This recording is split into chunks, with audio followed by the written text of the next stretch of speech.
I want to thank you so much for joining us. I'm Mark Schumacher. I'm the CEO of the Home Furnishings Association, and you have tuned in to yet another one of our terrific webinars. And this is one that has gotten a lot of attention, as most of them have, but we're talking about digital advertising and digital trends and advertising trends. And I'm telling you, in this pandemic, there's been few areas that have been as complex or as changeable, as malleable as that has been. So that's what we're going to be tackling today. Before I introduce our guest, I just want to remind everybody, if you have a question on the right side of your screen, there's a chat ability there. Put a question in. I know a bunch of you did in advance of joining us today. If you have a question, send it in. We'll do our best to get to it. Secondly, also, there's a lot to be said about being a member of HFA. Our benefits guide is there for you to download. We'll talk a little bit more about that at the end of the program, but wanted to let you know it is there. Also, this is being recorded. You can find this and all of our webinars at myhfa.org. Please go there. It is the storehouse for tremendous information to really help you navigate this world we're in. But without further ado, Eric Grinley is joining us. He's the founder and CEO of Esquire Advertising, and he has quite a background in this industry, even though founded this company only 9 short years ago. Probably seems like yesterday to you, Eric, but he is someone who deals with an awful lot of member retailers, and he's here today to really help us talk about the fact that really and truly we've seen how the customer shopping experience has changed and certainly has gone online, et cetera. And really and truly, if you're not changing how you approach advertising, how you approach trying to connect with these customers, you're going to get left in the dust. And we're going to help you today not to have that happen. So Eric, first and foremost, thank you so much for joining us.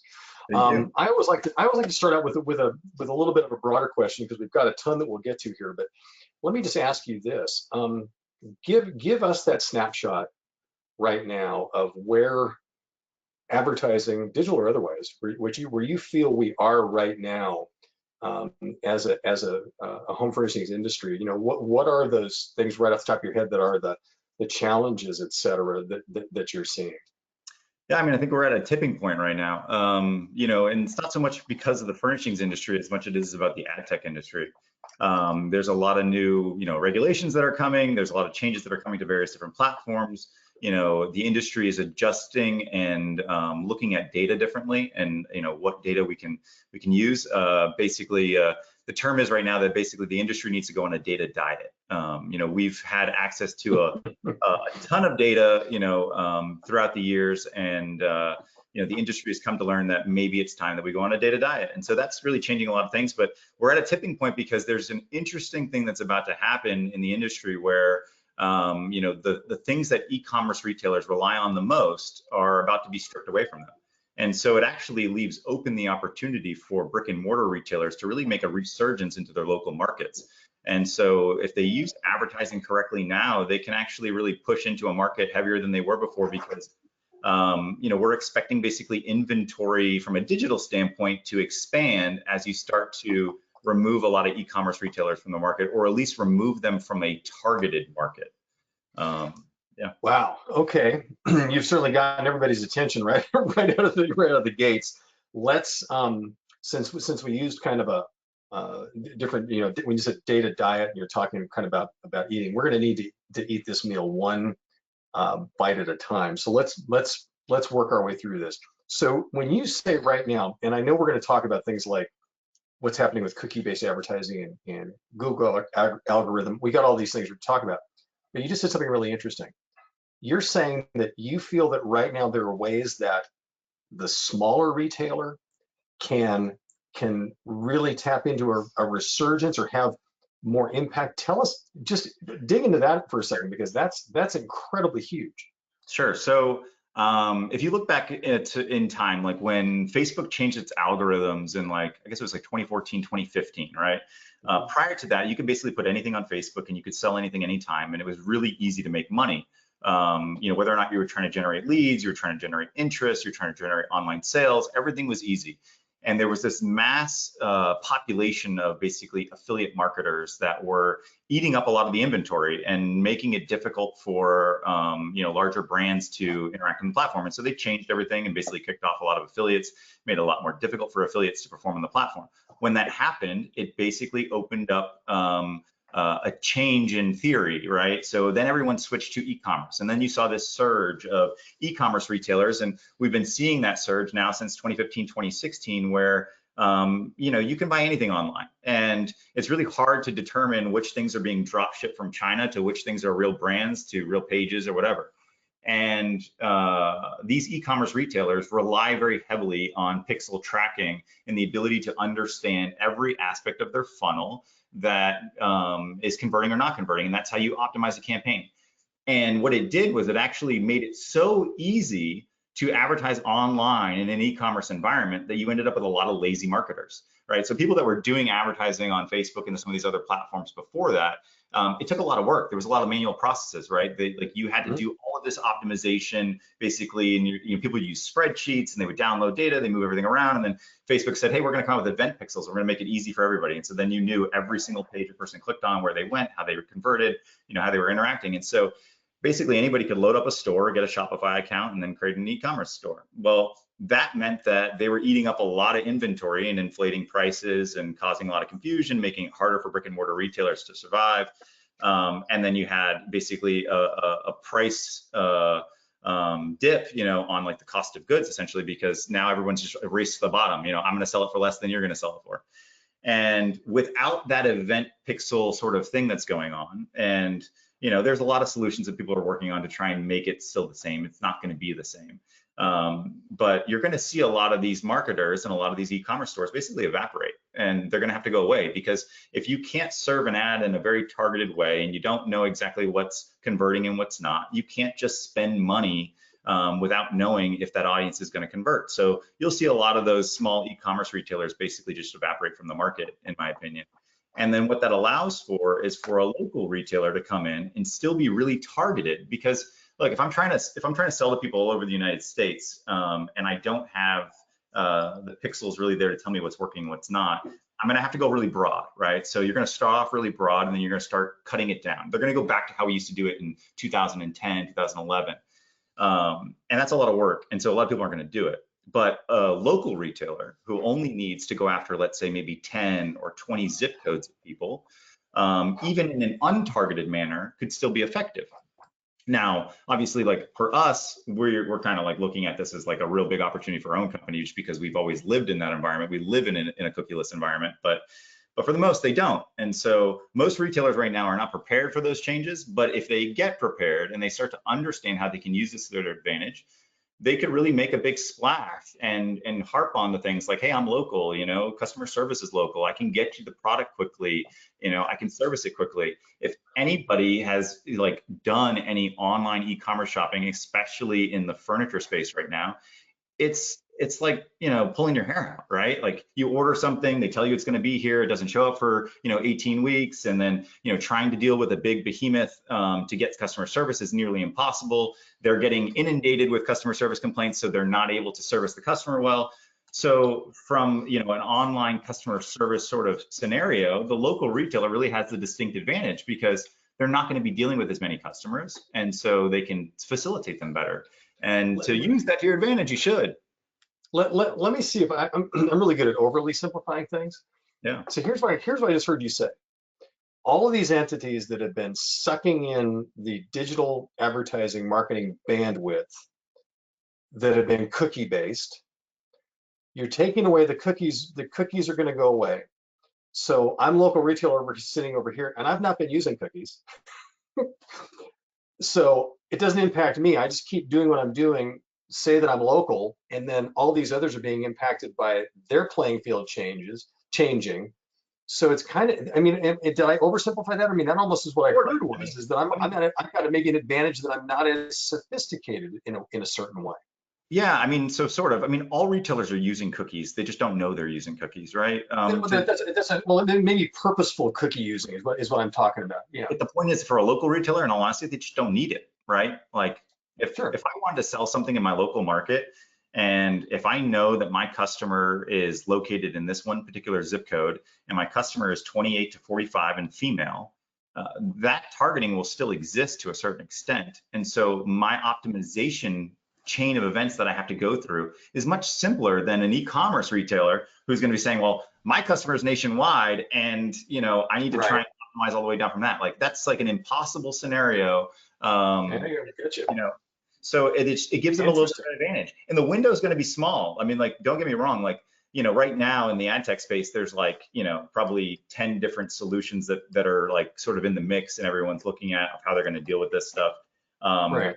And eventually they'll figure it out. But for the next maybe 18 to 24 months, once it goes into effect, now it's not in effect yet. So once it goes into effect for about 18 to 24 months, I think that, local retailers could really make a big splash. Now they have to know how to do it. And for the most part, I'd say, and I always say this all the time, is that I think it's the most disingenuous thing as us as marketers and in the home furnishings industry to basically say to retailers that have had a brick and mortar store for years that like, you need to go online.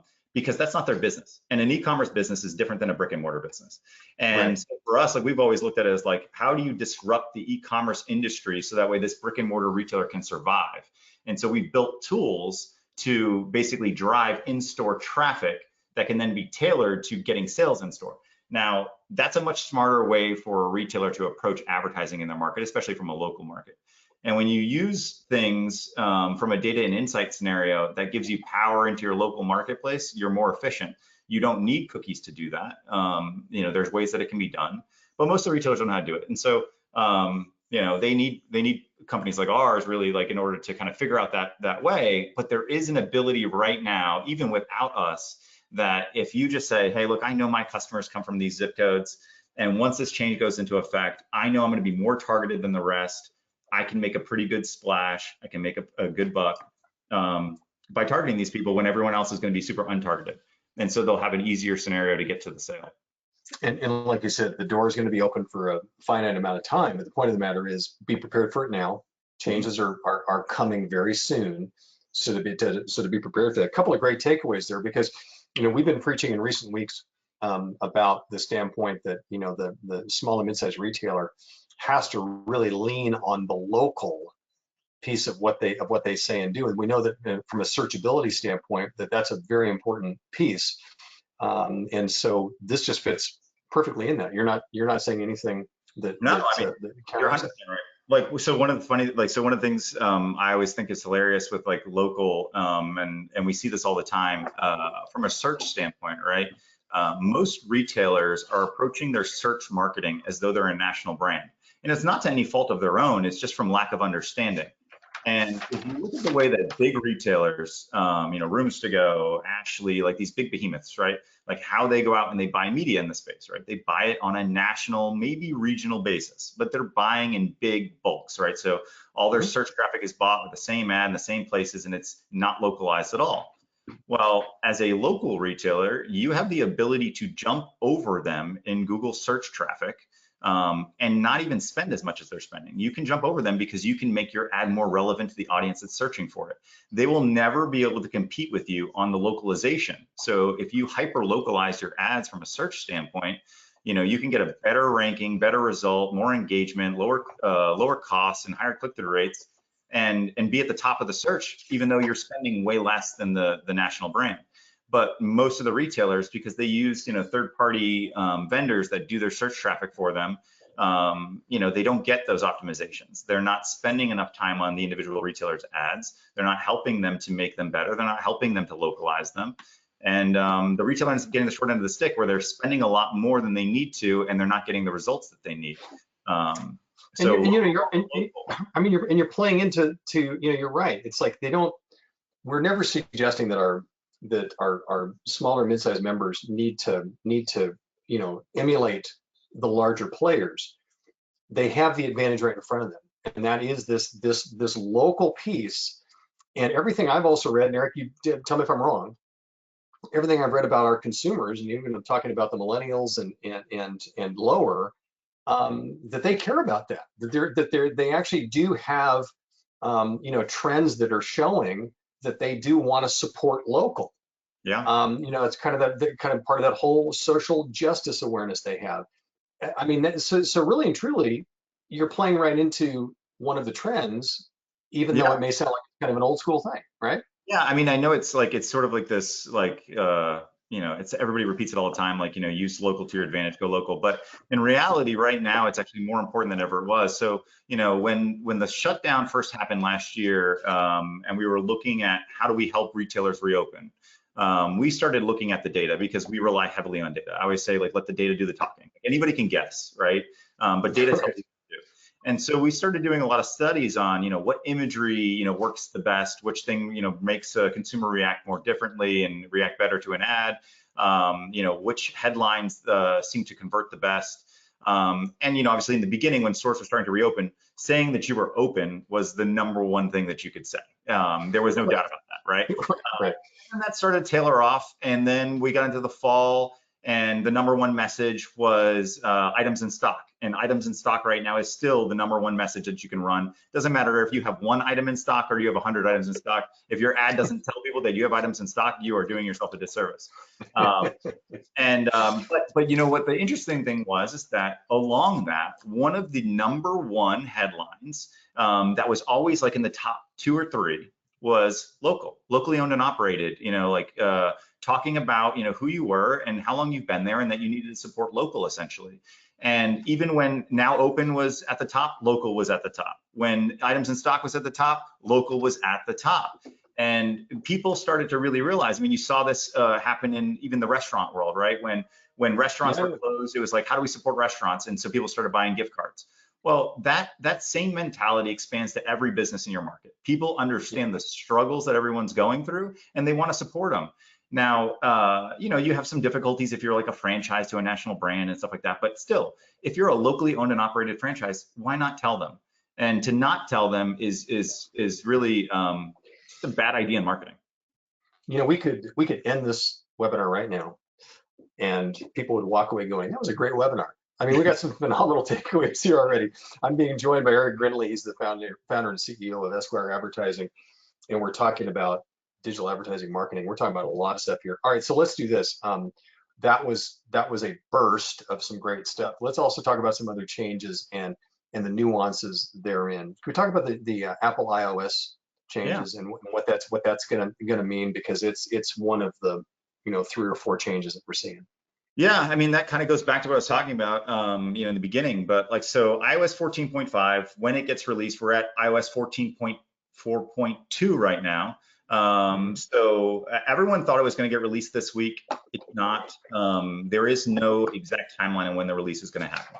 Essentially, when the release happens, it's going to stop what we call cross-app tracking, right? So the ability for one app like Facebook to understand if you've been to, weather.com or, People Magazine or any of these other apps, right? You won't have this cross-app viewability anymore.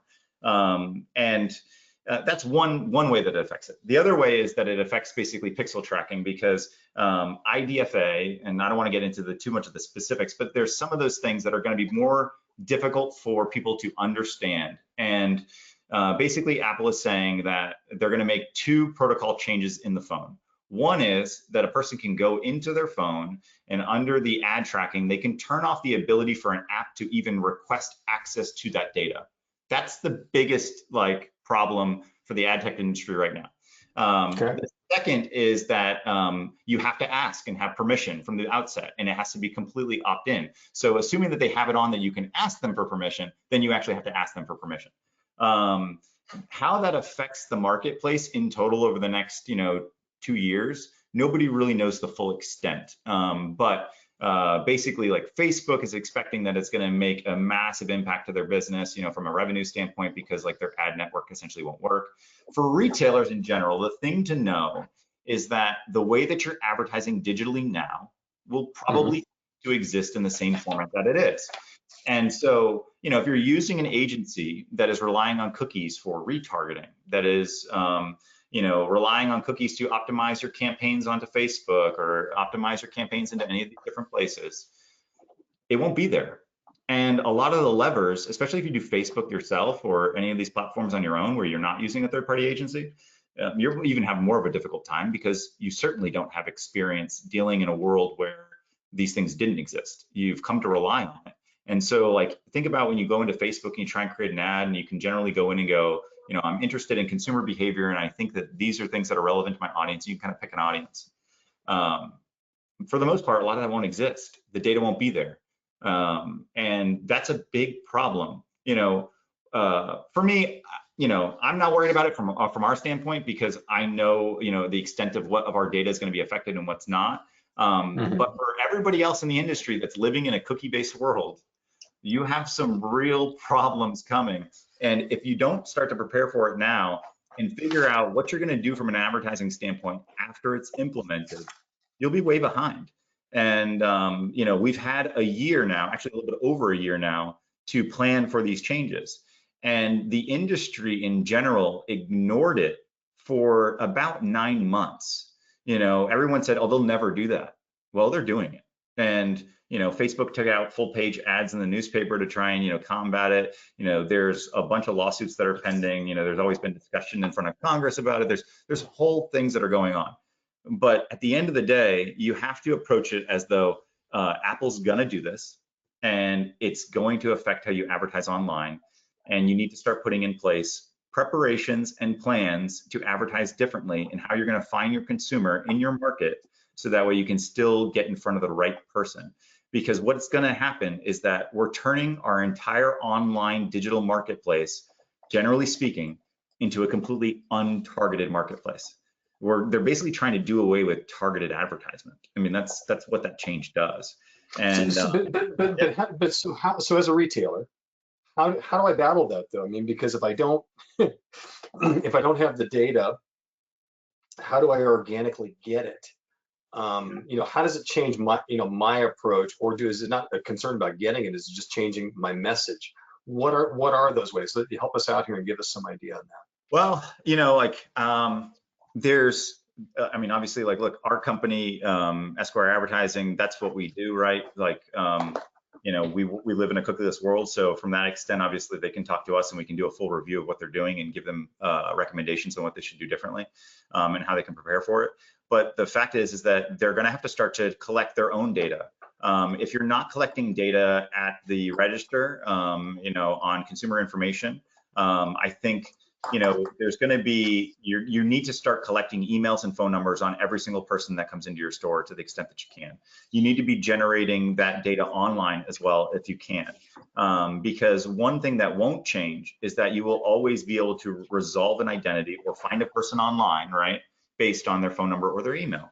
That stuff's not going away. It's the automated stuff that is. And you'll also be able to do some first party cookie stuff, for at least the foreseen future. It's a bad scenario for them. And most retailers are not prepared for it. So, for us, it's about looking at people in market, understanding who's in the market to shop, understanding what makes them tick, tracking them individually, and being able to serve them on a one-to-one basis, but never having to rely upon a cookie. But once again, Eric, it's interesting.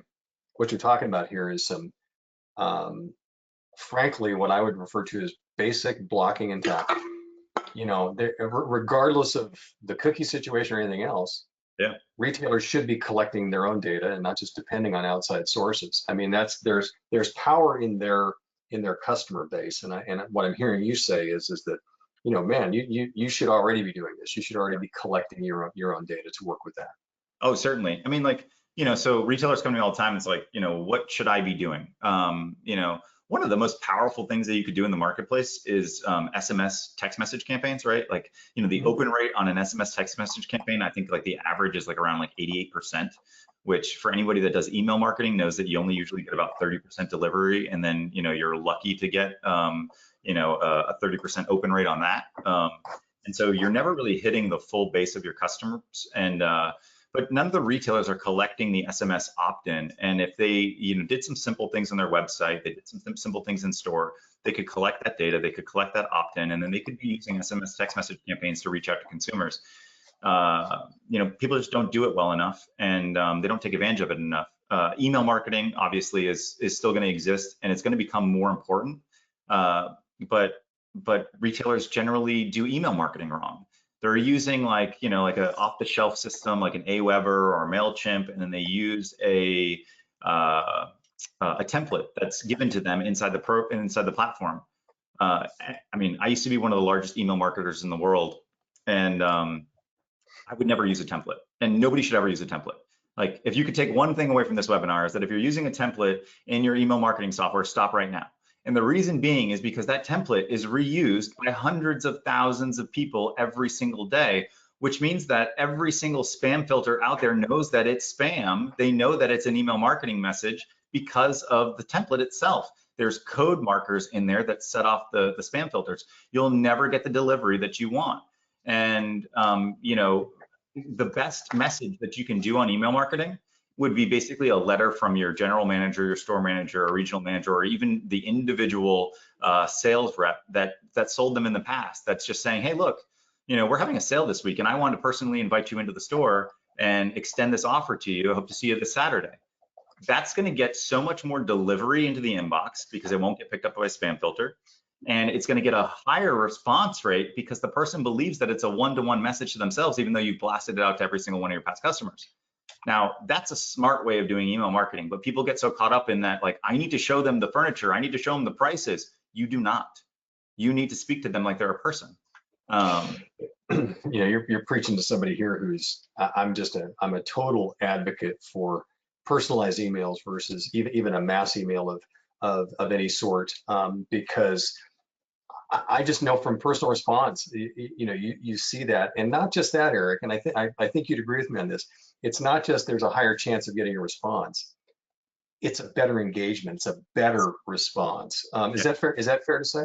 100%. Yeah.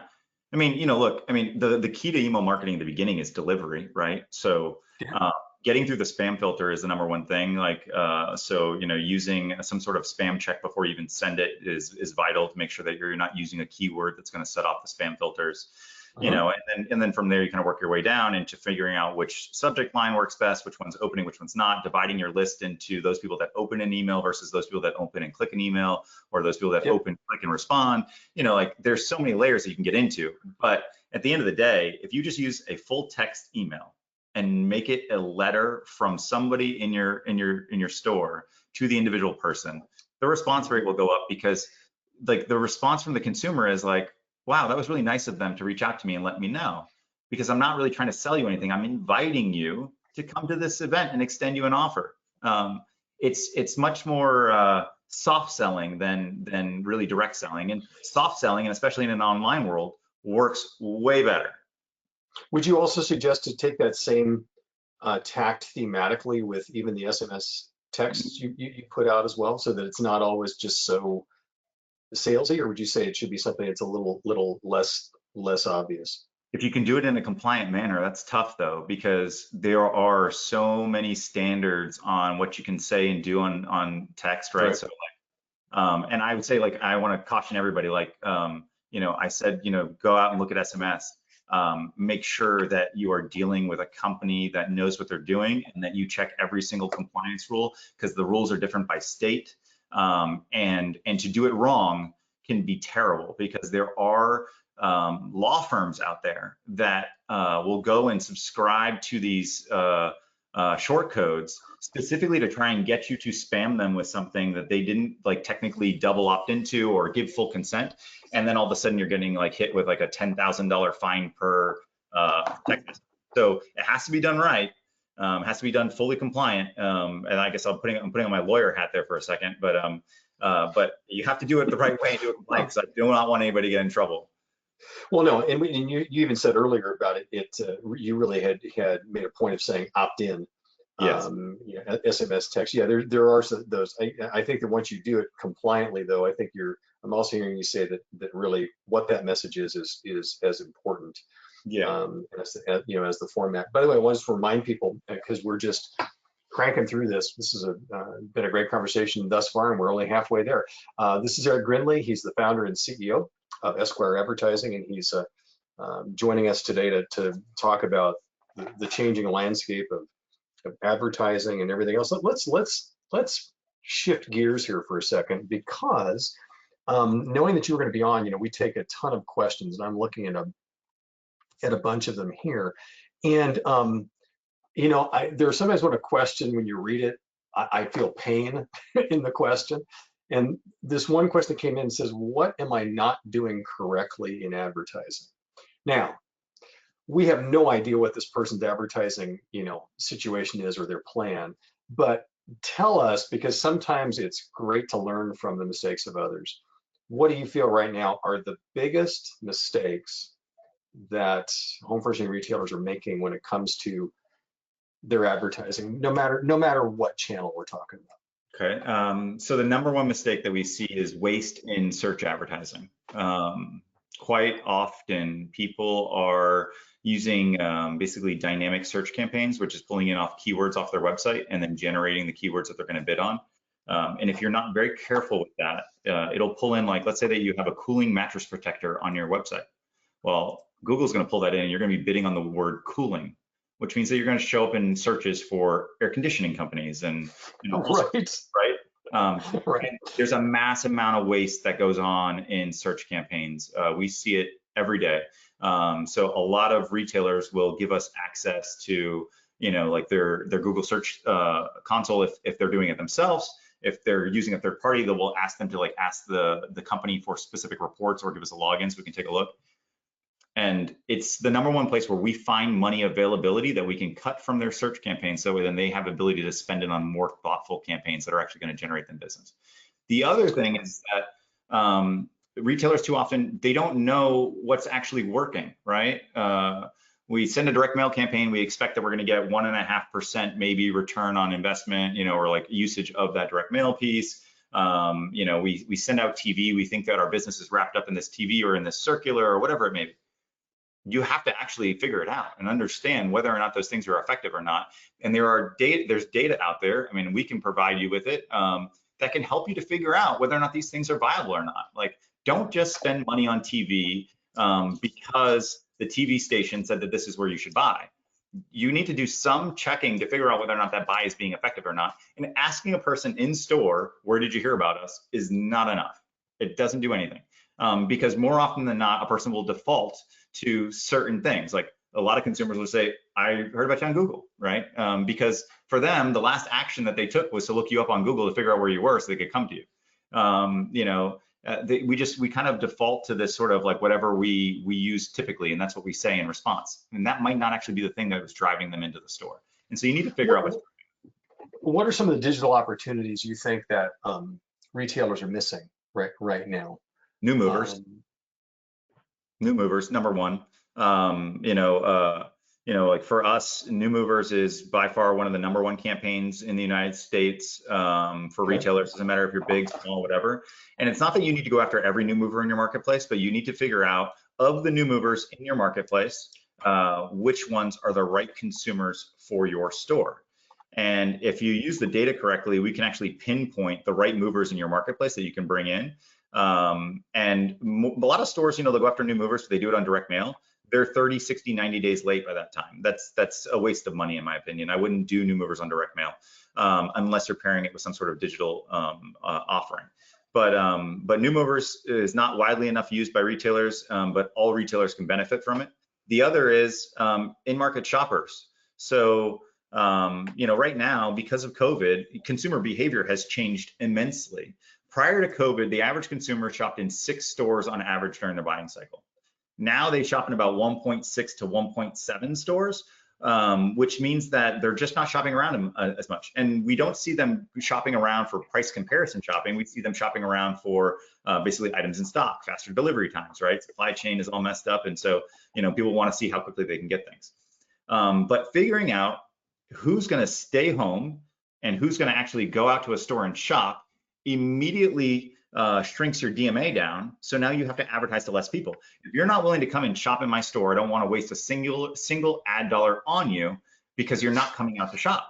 Like, leave that to the e-commerce guys. Let them, sell them online. Let's extract the people that are most likely to shop with your store, target them, get them into the store. That's how you really grow the store and move the needle. But you have to be able to understand how that works.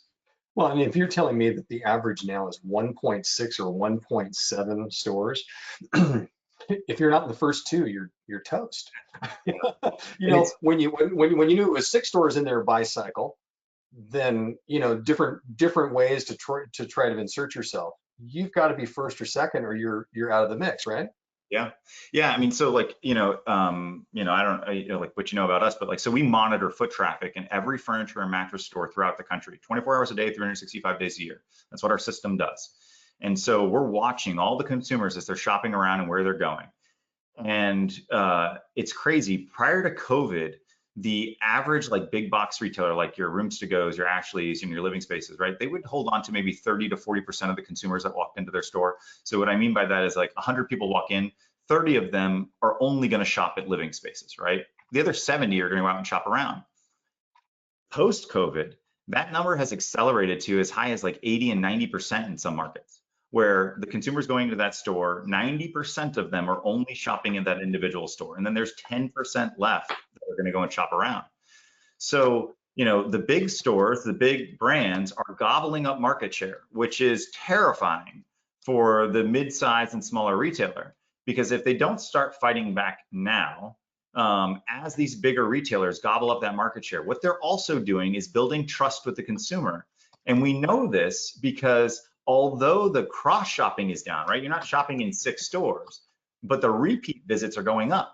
So I might still go out and shop 6 times, but I go 6 times to Living Spaces. I go 6 times to Rooms to Go, right? I'm still making that same decision. My buying cycle is still about the same amount of time. It's reduced a little bit, but not significantly enough that it makes any matters that much.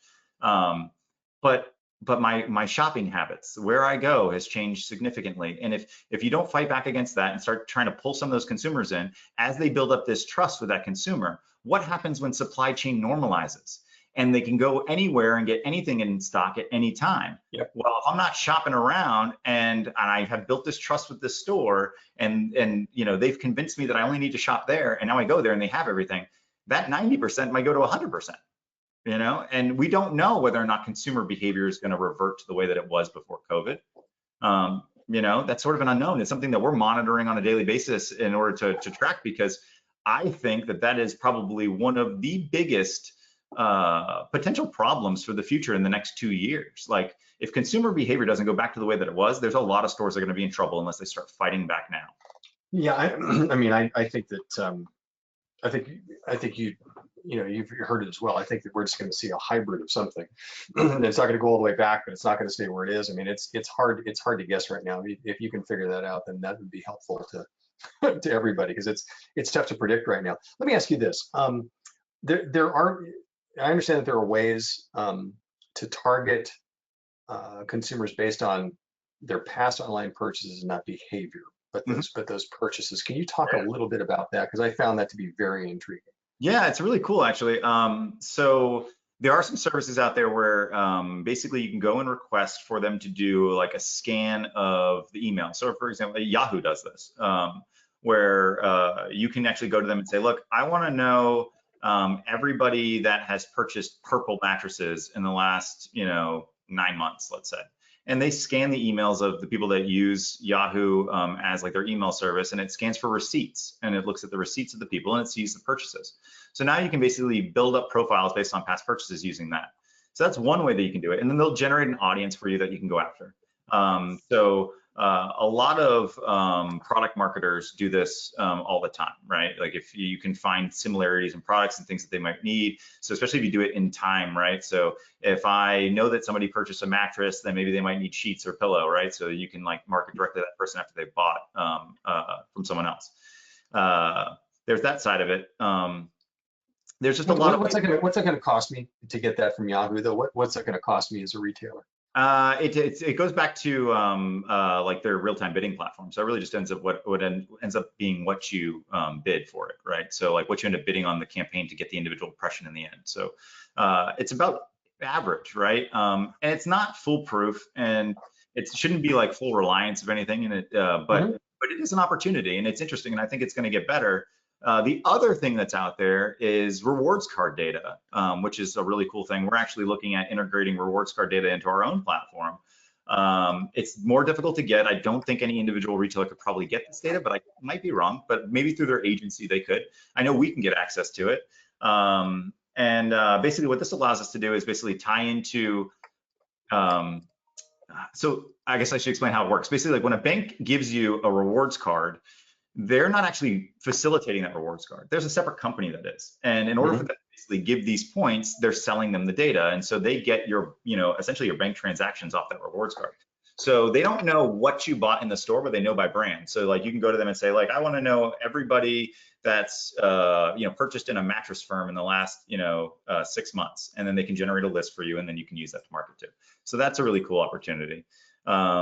And then the last one, which is kind of interesting, is like CPG purchases. Now, CPG, like being like in grocery stores, is not exactly right on point with furniture and mattresses or the home furnishing industry, but you can still kind of pull some things out of there that can be relevant. And you can basically go to them and say, hey, look, I want to target people that have bought Tide. I can figure out who are the families.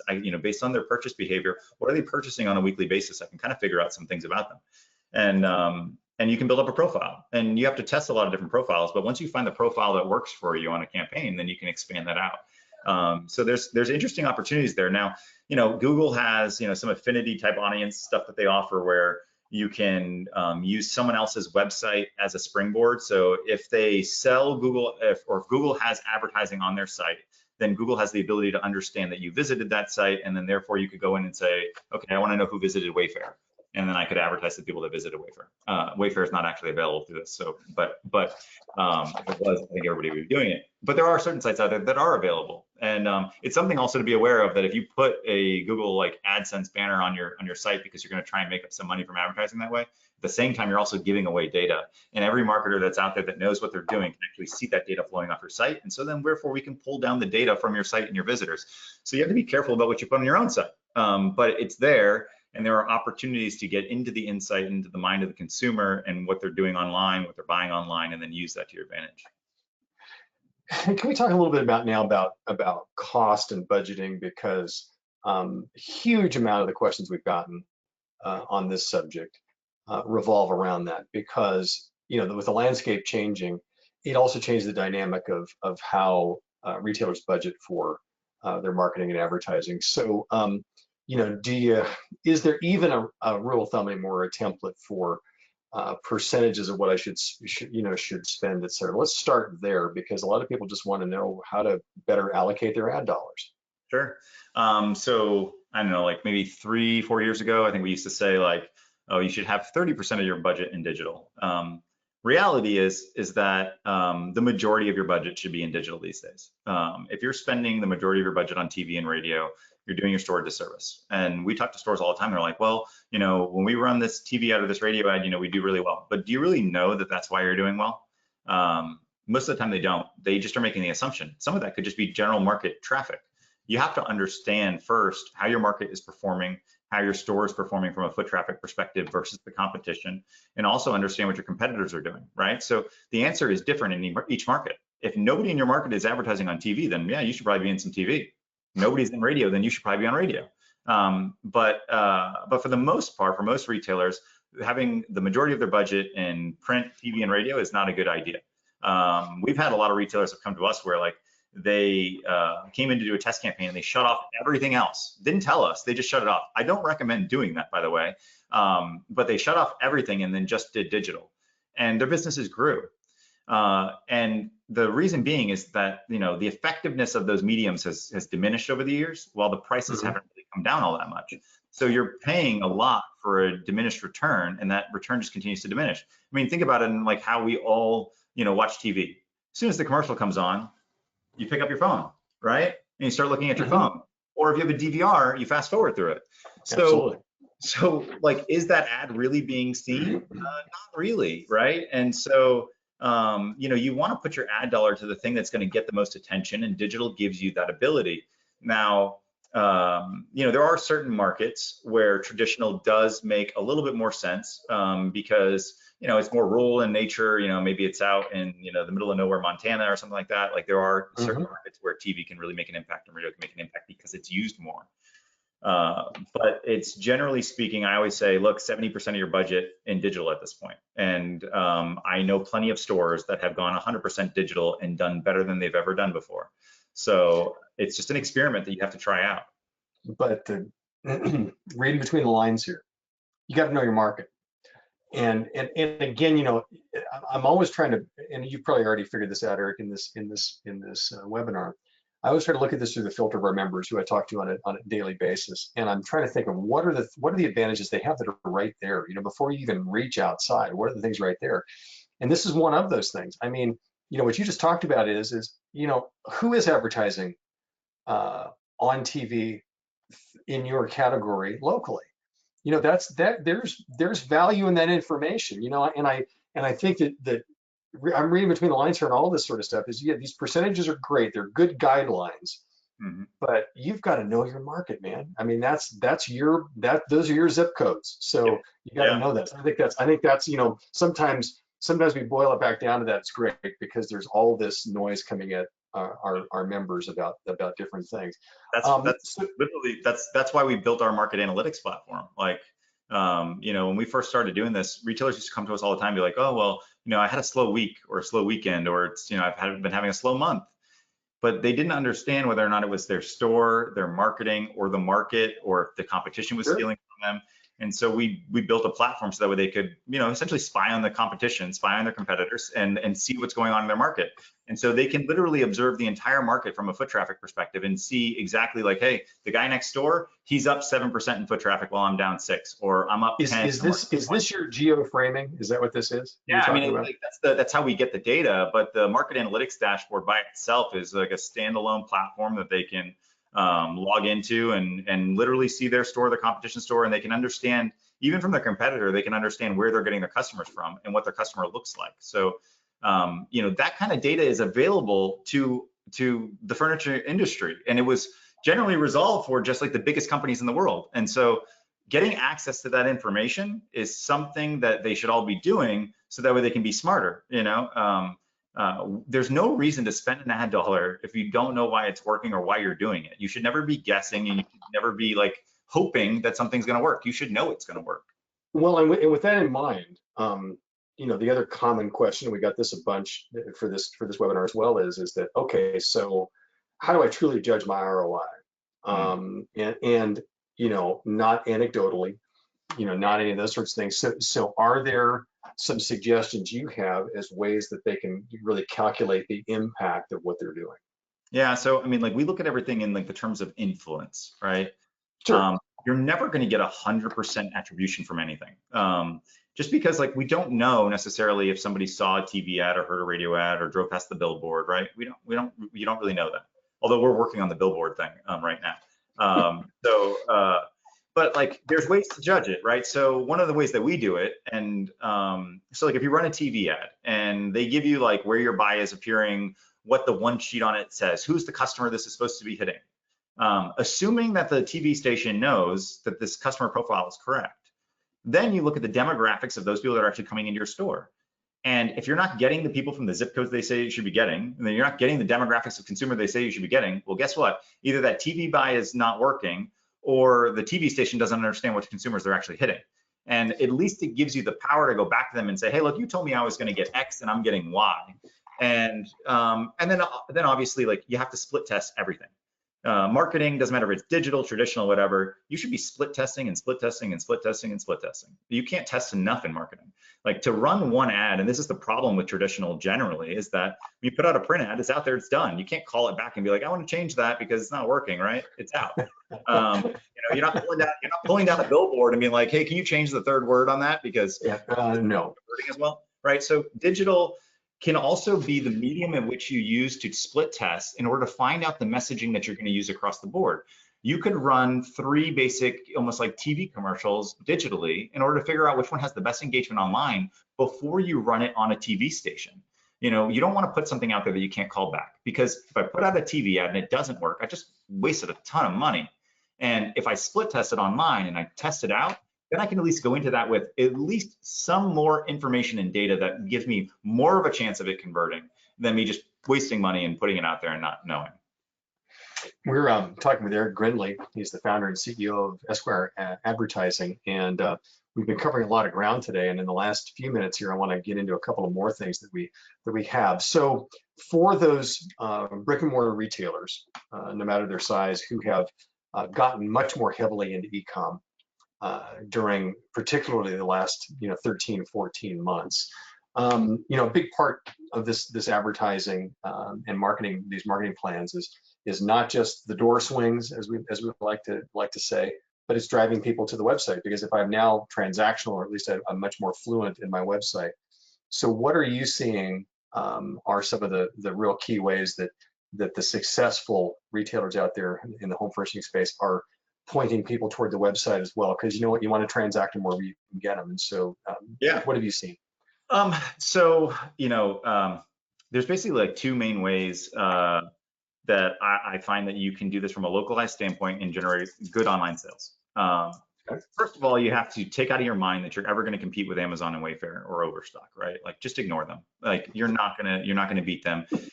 They run a complete loss leader business, right? They're going to put out some really crazy low price on something that you'll never be, unless you just want to lose money, right? They're going to lose money in order to generate the consumer, than to save them for later. Local retailers don't have that ability.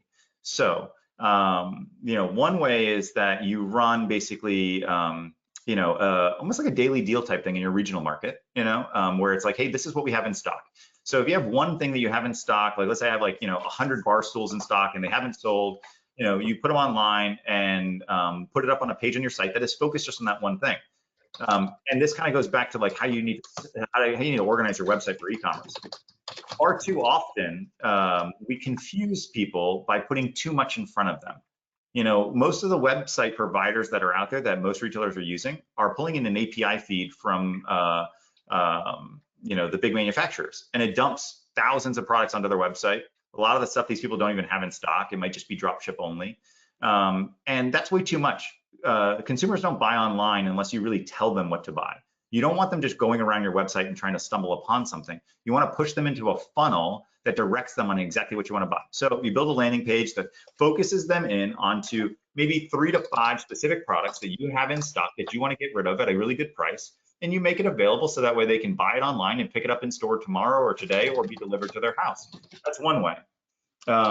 The other is by selling the dream, right? In the furniture industry, consumers watch HGTV, they sit at home, they see these amazing designs, and they go, I want that, and I want my house to look like that. Then they go into a furniture store and they go, I don't know how to make that, I don't know what to do. Or they shop online and they go, well, do I pick this piece? Does this piece go with this piece? They don't really know. So, there's ways to understand that. And there's actually a really good company called Shoptelligence, ran by Laura Cormack. I don't know if you know Laura, but she's a good friend of the association and many of our members. Yes. Yeah. So they do a great job of basically helping to influence that online transaction and help you to sell the dream, right? To get more purchase value out of that online relationship. I think all retailers should look into that. It's excellent technology. And for us, like even just meeting Laura and talking with her about stuff, I know they're doing things the right way and they're really thinking outside the box, and they have a lot of good things that are coming. And but using something like that to help you sell the dream, because if you can make it so that way an entire room is available to purchase by the click of a button, one, you increase your take rate, right? You're increasing the overall sales price, and you're giving the consumer what they want, which is like the easy ability to come in and remodel a room or refurnish a room. And all of that stuff, like remodeling, refurnishing, all that stuff goes hand in hand. And there's so many data markers out there that tell us like when someone's going to shop online. Like, if you go to Lowe's or Home Depot, basically in the next 90 days, you're more likely to shop for furniture than the general consuming public, right? Like those data points, and then finding the right audience, and then pushing them into your funnel, and then showing them the dream room that they're getting ready to design, that they're getting ready to purchase, will allow you to sell a lot more furniture online. And then again, you still have to tout local. Always go back to the well. Last thing before we get to our lengthy list of takeaways for today. One of the things that I want to kind of go back to, circle back to, we talked about the changes with cookies and the Apple iOS, et cetera. So if I am an avid, and many of our retailers are, I'm an avid Facebook advertiser and I'm avid at using Facebook. Are there some tweaks and changes I need to make now based upon what's coming? Because we know that there's a lot of information that Facebook has been utilizing to connect with consumers that's not going to be there.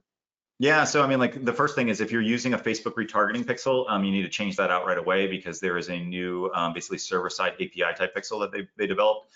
Not very easy to install for the average person. And then the other thing is like you need to start collecting the data. Download your data out of Facebook right now. Go in and generate a report and get every single row and table of data that you can possibly get, because in there is a lot of insight and information that will cease to exist in the future.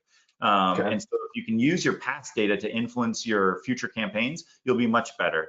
And then call us because we'll solve it for you. And How dare you overtly sell yourself? How dare you? yeah, right. But I mean, seriously though, like, I mean, from a Facebook perspective, you know, start collecting the data that's in there now because nobody really knows whether or not they're going to have to purge the data. They haven't addressed that. Nobody's addressed the issue of is past data going to be purged from these systems? So download it all before it is purged because we just don't know if it's going to be. And whether or not they hire an entity like Esquire or anybody else, that's just information, like you said, get it now so it doesn't go away, so you can at least utilize it in some ways. Yes. Yes. Fair enough. Let's do this. We have had a ton of takeaways today, and I want to go through them briefly because it's good just to kind of remind people of what we covered. And Eric, you might even be surprised at just how much ground we covered today. So here's some of the key takeaways. The advertising industry is changing, and understanding those shifts can help you capitalize on opportunities in your local market, local being the key thing here. With cookie-based advertising disappearing, you'll have an 18 to 24-month window to take advantage once the change goes into effect. That's really, really key. And going local, as we said a second ago, with your advertising is more important than ever, and smaller retailers have an advantage in this space. Remember, you are local. If you're small, mid-size, even large, play that hand. People are really focusing in right now on local. Other takeaways: Apple, we know, is updating their iOS, providing users with privacy options that give consumers the ability to turn off your ability to access their advertising data. So that's a faucet that's going to not necessarily be completely shut off, but it's going to certainly be tamped down. So that's something you need to be aware of. If you're not already, you must generate your own data by collecting customer information on your website and at the point of sale. Eric would tell you there's nothing that trumps that because that's good, hard, reliable data that's right there in front of you. Make sure that you're taking advantage of that. Using templated emails will increase the risk of your message getting caught in spam filters. Run an email spam test on your communications to maximize your deliverability. Personalization of emails works, and Eric said that, and I've seen it also work from where I'm sitting too, so that's really, really important. Other takeaways: the number one mistake seen in advertising is wasteful spending on paid search advertising. So take a good hard look at that. There's some money you can save right there. The new movers category, one of the biggest audiences to target. Direct mail is less timely, so consider targeting digital advertising or a combined approach. But new movers, and there's a lot of fluidity out there. We know that home sales are really, kicking up big time. This is going to be around for a while, so this is a key one to really hold on to. You can identify potential audiences to market to based on previous purchases. This data can come from email services like Yahoo and point program data collected by retailers. So that's critically important as well. There's a lot of great data there. And do we have? Yes, we do have one more here. Facebook is not going to be using a tracking pixel soon, so download every piece of data you can today, as it'll cease to exist soon, and that data can be used to guide future decisions. Holy smokes, Eric Grinley, I have to thank you personally for being here and being a part of this. And you said something interesting a few seconds ago. You talked about the fact of mentioning Shoptelligence. Well, Shoptelligence and Esquire Advertising, they're solution partners of HFA. So there is a lot to be gleaned by membership and the power of membership in HFA, because not only do we bring you together for discussions like this, not only do we provide community and education, but also resources like companies that we're talking about, like Esquire Advertising and others. So myhfa.org/join will tell you how to do that. I guarantee you it's the best decision that you will make. Once again, I want to thank Eric Grinley, founder and CEO of Esquire Advertising, for joining us. Eric, you did a great job today of really bringing this together. Remember, everybody, this is recorded, so if you like what you heard, tell a friend. You can forward it on to them. myhfa.org/webinars, where you will find it. Now, from here going forward, here's what we want you to have good health, great sales, and just know that we're always here for you at HFA. I'm Mark Schumacher. I thank you for joining us. We will see you next time. Thanks, Mark. Take care. You too.